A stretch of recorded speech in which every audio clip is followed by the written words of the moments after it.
গত জানুয়ারিতে চ্যাম্পিয়ন্স ট্রফির দল ঘোষণা করেছে বাংলাদেশ ক্রিকেট বোর্ড বিসিবি। আর ঘোষিত দলে সুযোগ পাননি উইকেটকিপার ব্যাটার লিটন দাস। সাদা বলে ধারাবাহিক ব্যর্থতার কারণ দেখিয়ে দল থেকে বাদ দেওয়া হয় তাকে।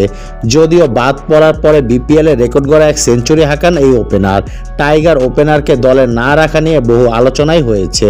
দল ঘোষণার মাসখানেক পর হলেও এতদিন কোনো কথা বলেননি প্রধান কোচ ফিল সিমন্স। তবে চ্যাম্পিয়ন্স ট্রফির আগে আজ অনুশীলনের ফাঁকে মুখোমুখি হন গণমাধ্যমের।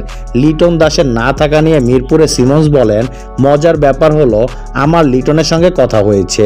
যখন দল নির্বাচন করা হয়েছে তখন প্লেয়ার হিসেবে নিজেকে স্কোয়াডে না পেয়ে নিশ্চয়ই খারাপ লেগেছে।